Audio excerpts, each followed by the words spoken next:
네, 안녕하세요.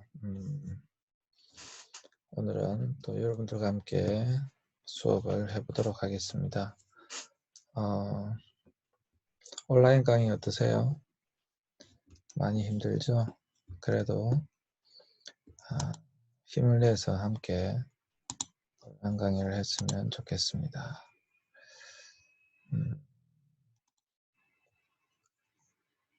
오늘은 고대교회 역사와 사상에 대해서 할 텐데요.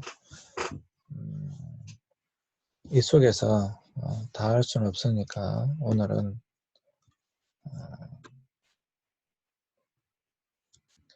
꼭 필요한 부분에 대해서 여러분들과 함께 나눠보도록 하겠습니다. 고대 교회라고 하는 것은 여기 보시는 것처럼 AD 70년에서 590년까지를 이야기합니다. 고대 교회 시기를 AD 70년에서 590년경까지를 이야기합니다. 그 이전을 이제 우리는 초대교회라고 하고요. 초대교회를 넘어선 시기를 이제 고대교회라고 합니다. AD 70년을 기점으로 한 것은 로마의 타이투스 장군에 의해서 예루살렘이 이제 함락된 것을 기점으로 시작되는 것입니다. 이때는 예루살렘 성전이 파괴된 이후 복음은 본격적으로 헬레니즘 문화 속으로 전파되게 됩니다.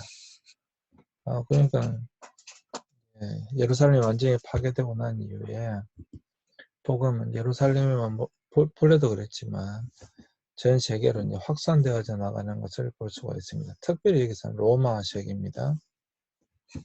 근데 이 고대 교회 시기에 분기점이 있는데 그게 뭐냐면 바로 313년입니다. 이 313년은 대단히 중요하기 때문에 꼭 여러분들이 기억해 주셨으면 좋겠습니다. AD 313년.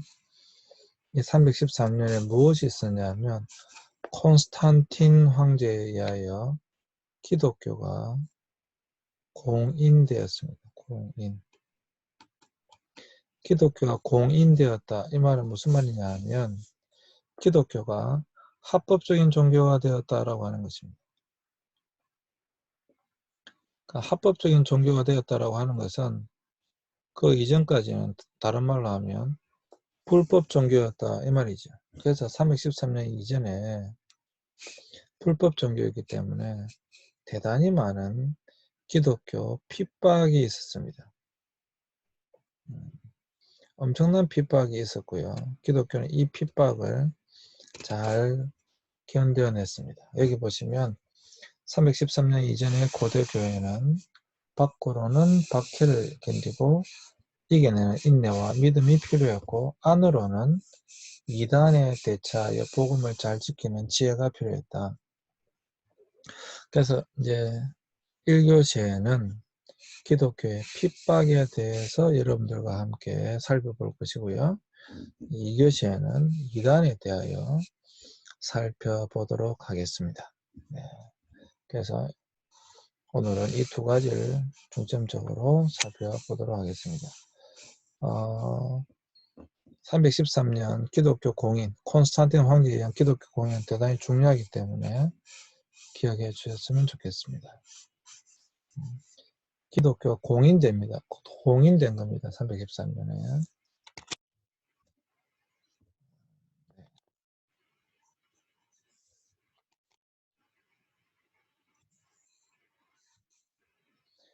기독교 박해에 대해서, 핍박에 대해서 이제 확인해 보도록 할 텐데요. 기독교는 불의와 차별로 가득 찬 로마 사회 안에서 기독교는 기득권을 가진 사람들에게는 박해를 당했습니다. 그렇지만 노예들, 여성들, 사회적 약자들, 가난하고 배움이 없던 소외된 사람들에 의해서 수용되었습니다. 처음에 기독교가 이제 믿게 된 사람들 대부분이 누구였냐면 바로 노예들이었고요, 여성들이었고요, 약자들이었고요, 소외된 사람들이었어요. 이것을 이제 누가복음식으로 이야기하면 가난한 자들입니다. 누가가 이야기한 것을 보면 가난한 자들.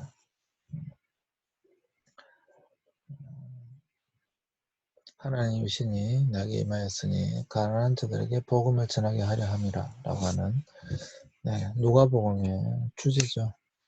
이 가난한 자들. 그래서 이 가난한 자들에게 복음이 전파되었다 라고 하는 것입니다. 그리고 시간이 지나면 흐를수록 이 가난한 자들에게만 복음이 전파되는 건 아니고요. 이제 각계각층으로 전파되어졌습니다. 그 귀족들도 많이 믿었어요. 점점 더 확산되어 갔다라고 하는 것이죠. 여러분 네로 황제는 잘 아시죠? 뭐 영화에도 많이 나왔으니까.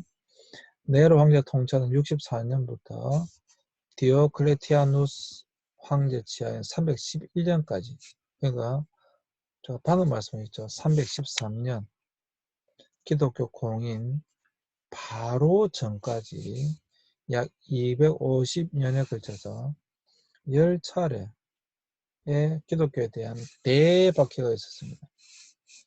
조금만 박해까지 한다면 뭐 계속 박해 상태였지만 10차례에 걸쳐서 큰 박해가 일어나게 됩니다.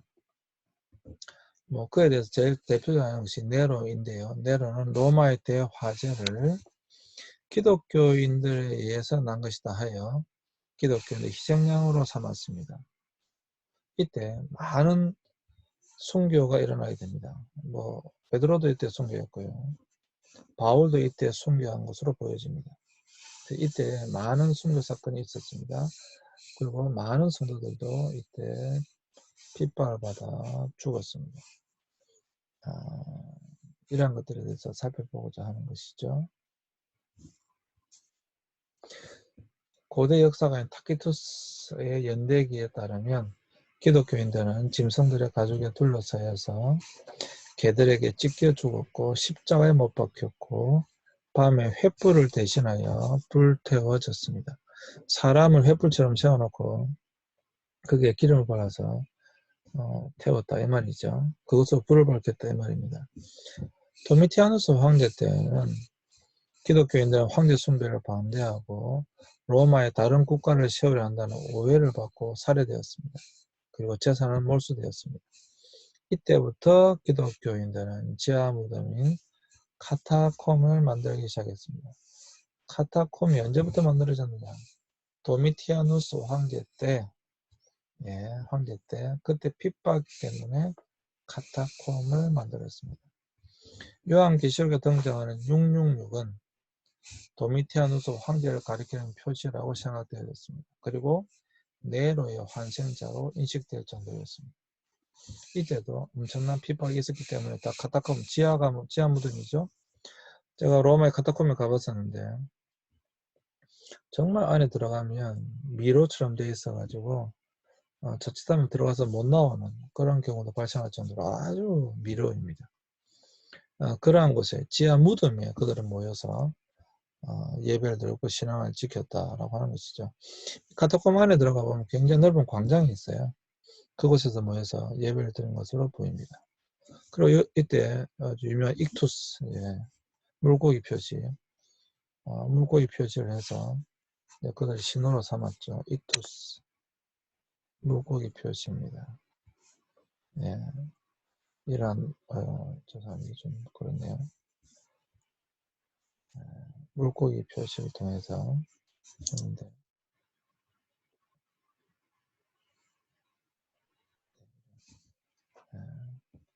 그래서 여기엔 익투스라는 표시를 그려서 했다라고 하는 것이죠. 익투스. 이건 쓰지는 않겠습니다.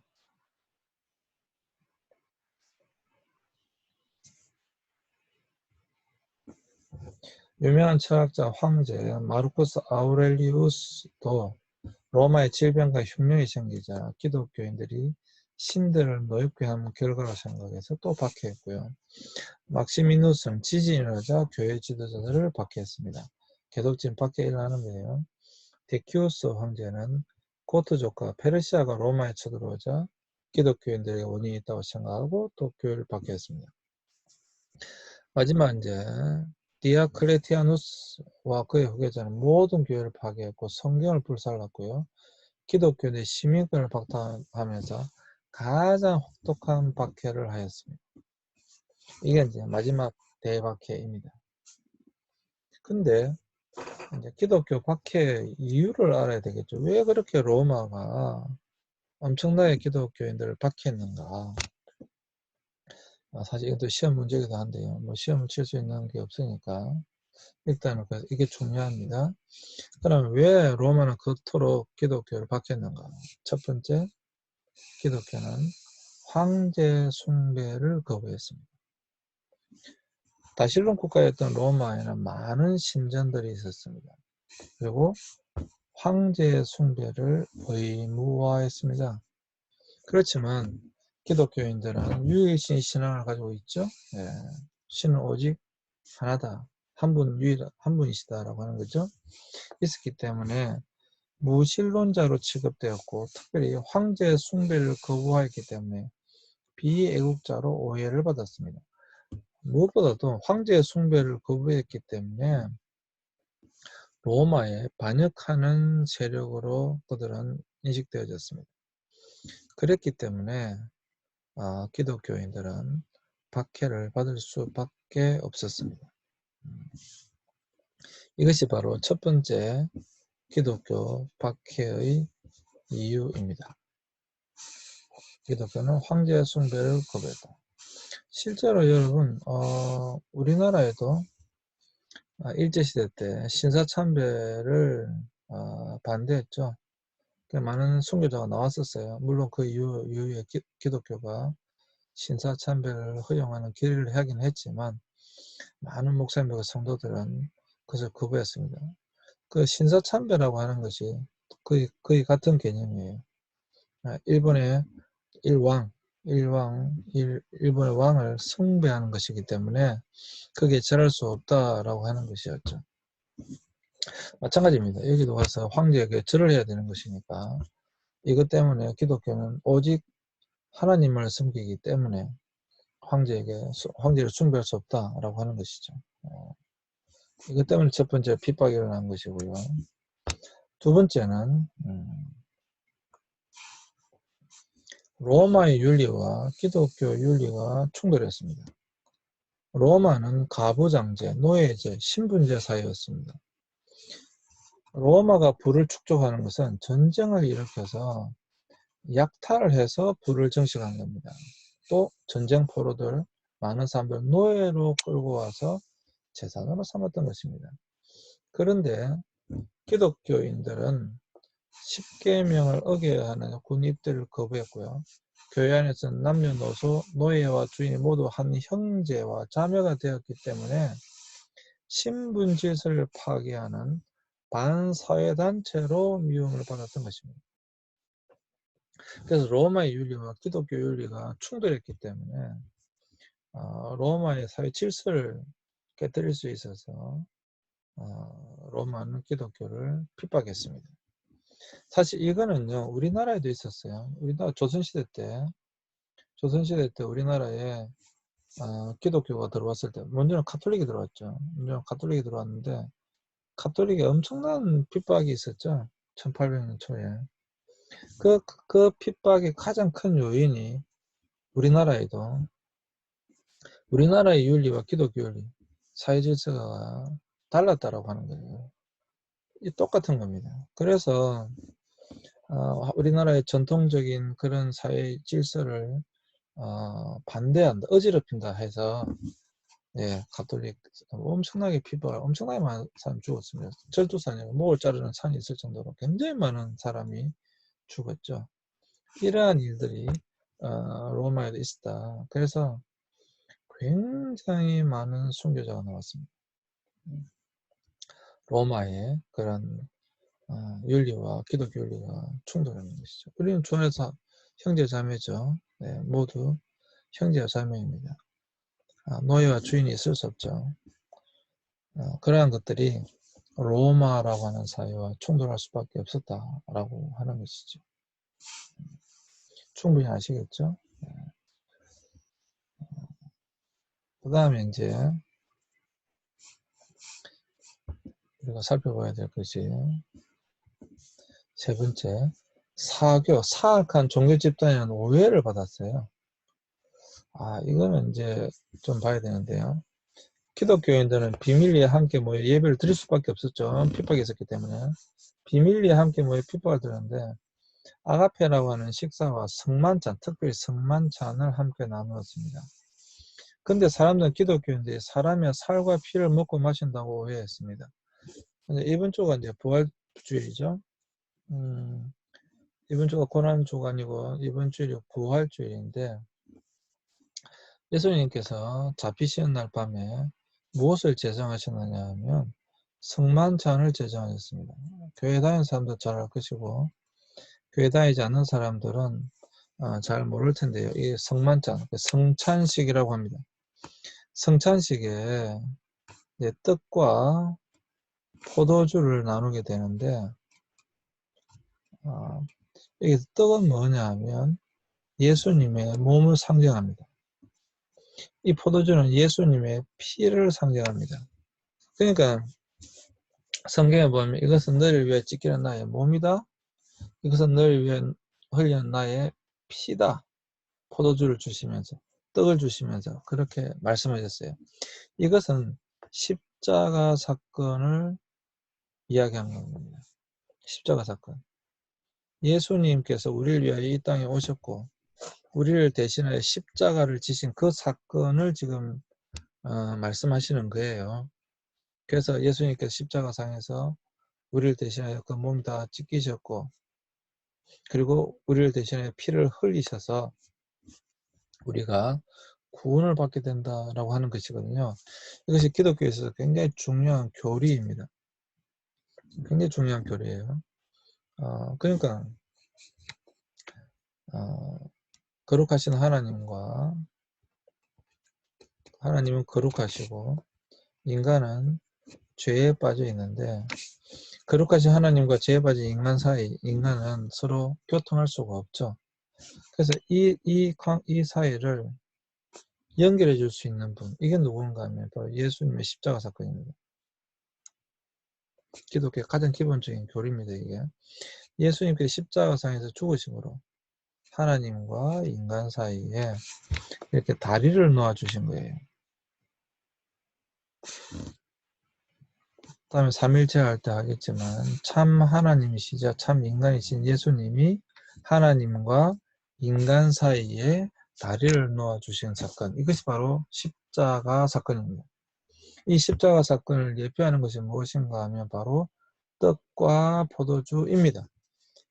그래서 이것을 예수님께서 너희가 모일 때마다 성찬식을 하여 이 십자가 사건을 기억하라, 기념하라 라고 말씀하셨어요. 그래서 그들은 모일 때마다 성찬식을 했던 것이죠. 근데 다른 사람들이 보기에, 믿지 않는 사람이 보기에는 너 이 몸을 먹고 피를 먹어? 그러면 이거는 식인종 아니야? 아니 이 사람들은 사람을 잡아먹어 실제로 아이를 잡아먹는다고 그렇게 소문이 났었어요. 그래서 아이들을 잡아먹는 이 아주 사악한 종교 집단이라고 하는 오해를 받았기 때문에 또 엄청난 핍박 사건이 일어나게 됐던 것입니다. 이것 때문에 또 오해가 있었기 때문에 핍박을 받았다라고 하는 것입니다. 오해지만 충분히 오해를 할 만한 그런 게 있었죠.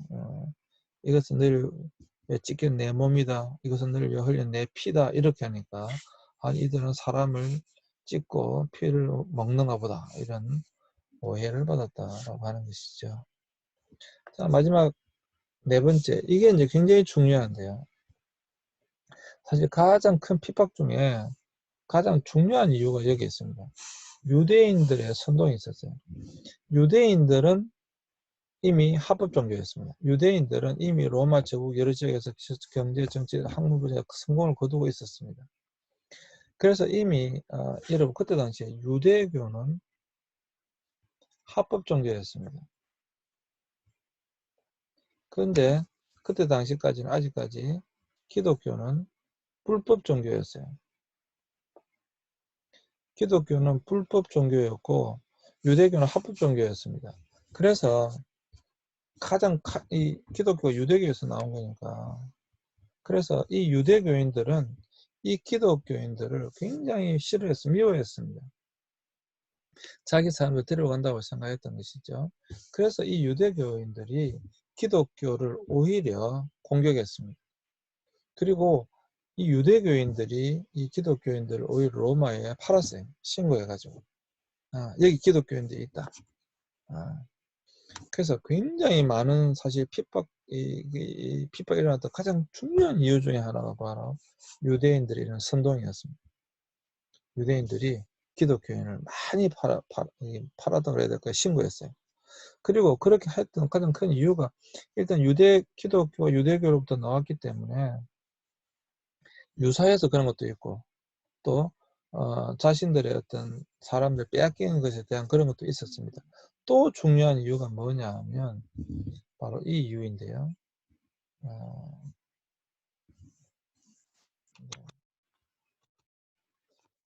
그때 당시 이 로마 당국은 고발하는 사람에게 고발당한 기독교인 재산의 절반을 주었습니다. 그래서 가까운 친구들이 배신을 하기도 했어요. 또 기독교인들 가운데는 박해를 겪으면서 배교자, 배신하는 사람도 많이 나왔습니다. 또 정부가 요구하는 대로 성경을 바치고 생명을 구하는 사람들도 있었습니다. 이기 때문에 기독교인 재산의 절반을 줬기 때문에 유대교인들이 기독교인을 굉장히 많이 신고했습니다. 다시 말씀드리지만 기독교인 대부분이 많은 숫자가 유대교에서 기독교인이 된 사람들이에요. 그렇기 때문에 이 사람들 너무 잘 알고 있었습니다. 또 굉장히 유사했기 때문에 서로 연결되어져 있었던 부분이 너무 많았어요. 그래서 이 유대교인들이 기독교인들에서 많이 팔았습니다. 그래서 엄청난 사람들이 죽게 되어졌던 것이죠. 그러나 이러한 많은 신앙인들은 박해를 이겨냈습니다. 고문을 받을 때 그들은 그리스도의 가시관을 생각했고, 사형을 받을 때는 십자가를 생각했습니다. 그리고 그들은 영원한 하나님의 나라에 갈 것이라고 그리스도를 만날 수 있다는 소망 때문에 기쁜 얼굴로 순교를 했습니다. 기독교인들이 순교하는 모습은 사람들이 큰 감동을 주었기 때문에 박해가 진행되는 중에도 교인들의 숫자는 증가하였습니다. 오히려 이들은 죽어가면서도 오히려 순교한다고 생각했어요. 순교한 거죠. 끝까지 그들은 신앙을 지켰습니다. 사실 저 개인적으로도 가장 큰 상급이 무엇인가 저는 순교라고 생각합니다. 기독교에 있어서 순교는 굉장히 영광스러운 거예요. 네. 그러다가 결국에는 이제 콘스탄틴 황제가 기독교를 공인하게 되는데, 콘스탄틴이 기독교를 공인하는 데 결정적인 것이 바로 키로 십자가입니다. 마지막 전쟁이 있었는데 잠을 자는데 예수님께서 나타나셔가지고 콘스탄틴에게 네가 이 깃발을 가지고 나가서 이 깃발을 만들어서 나가면 전쟁에 승리할 것이다 라고 하는 것이 이 밀비안 다리 전투 바로 전날에 있었다고 합니다. 그래서 이 십자가가 뭐냐면 그 유명한 키로 십자가입니다. 네. 이걸 키로 십자가라고 하는 크리라고 하는 뜻입니다. 그러니까 크리.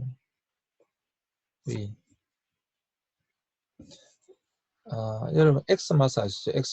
엑스가 뭐냐면 크리스마스거든요. 그러니까 크리스마스에 이제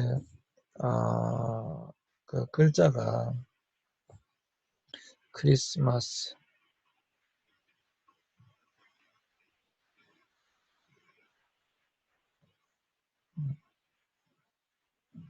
이게 크리스마스, 이게 이제 그리스도, 여기 보시면 첫 두 글자 있잖아요. 첫 두 글자 크리스투스입니다. 죄송합니다. 크리스마스가 아니고 크리스투스. 죄송합니다. 정신이 없네요. 크리스투스, 예, 투스가 되겠습니다. 크리스투스. 그 여기 앞에 두 크리가 있잖아요. 크리가 있잖아요. 이 그리스도, 이거 죄송합니다. 그리스도라고 하는 것입니다. 그래서 키로라고 하는데요. 이 예수님의 그리스도라고 하는 글자 앞 두 글자를 가지고 전쟁에 나가서 나가면 승리할 것이다. 그래서 이 키로 십자가를 만들어서 실제로 나갔더니 승리하게 됩니다. 그리고 313년 이 콘스탄틴 황제는 기독교를 공인하게 됩니다. 그리고 콘스탄틴 황제의 어머니인 헬레나가 정말 독실한 크리스찬이었어요.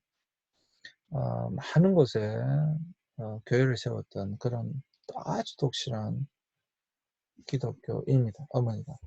그래서 콘스탄틴 황제는 드디어 이제 기독교를 공인하게 됩니다.